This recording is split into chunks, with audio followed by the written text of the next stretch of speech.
Have those discussions started at all? And the second question would be, how much longer would you like to coach? Are you a lifer or what? Every coach says he's not a lifer, and then he turns into a lifer. That's what I've found. Our organization has a lot to sort through this summer, and my contract situation is not, nor should it be, at the top of the list.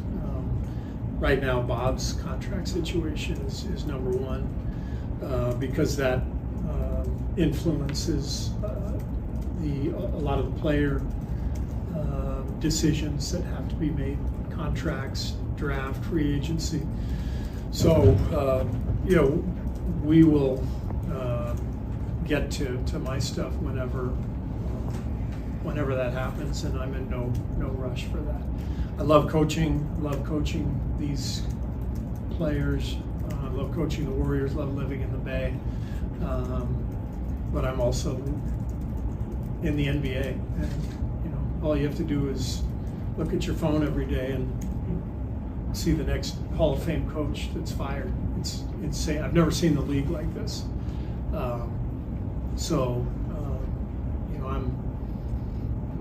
I'm under no illusions that I have a lifetime job here or something like that.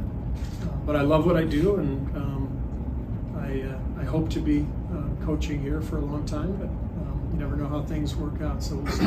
Sometimes be a leap year. Do you think Jonathan Kuminga can be a heavy impact winning player by next season, particularly in the playoffs? I think, of course, people are going to be focused on the playoffs because that's the most important time of the year. But if you look at Jonathan's regular season, he did some great things. I think the biggest thing for him is to continue to grow, and I tell him all the time he's got 15 years ahead of him. He's got such a long career ahead.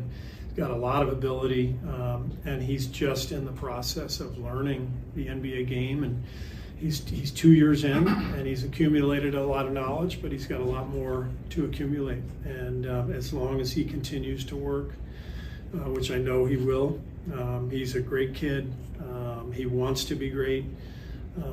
As long as he continues to just put his head down and work, he's going to get a lot better. Where do you think, or I guess why do you think he wasn't ready for the playoff rotation? I think the biggest thing was with Wiggs and Gary in place again. It lessened the need for what JK's strength is right now, which is on-ball defense.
I think Klay's second half of the season was fantastic.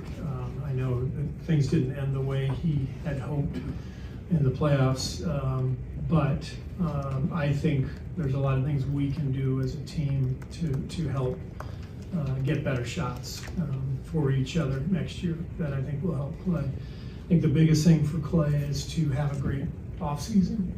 At 34, 33, I think, with two major injuries behind him, this is a time where he's got to be more prepared than ever for the first day of training camp. Not only physically, handling the injuries and the strength and conditioning part of everything, but also understanding that as you get older, you've got to get better in areas you can improve upon. you can't rely on the same things you could rely on at 28 or 27. So there are areas where he can get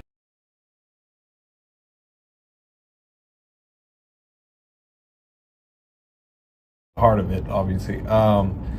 How necessary? To be fair, you guys have asked about the incident. Also I didn't true. just bring it up.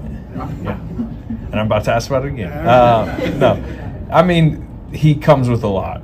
Draymond, obviously, his future is up in the air over the next 2 months, whatever. How necessary do you view him having to come back for this team to remain in title contention? And I'm sure. I mean, do you desire to have him back? With everything that comes with him. Yeah, I mean, look, if Draymond's not back, we're not a championship contender. We know that. I mean, he's that important to winning and to who we are. So I absolutely want him back. He's a competitor. He's an incredible defensive player. We can check all those boxes, and he and I have built a really special relationship that has run the gamut. Over the years, we've had our share of run-ins, but we've been through so much. We really care about each other and work together well. He knows that he had a great season this year from a basketball perspective, but he knows that he also compromised things by what happened back in October. And so part of him coming back next year has to be about rebuilding some of that trust and respect that he's earned here for a long period of time. And one thing I love about Draymond is he's always brutally honest, and he can take that sort of critique because he knows it's the truth. So I want him back. I think we all want him back, and hopefully that's exactly what happens. And we get ready to make another run next year.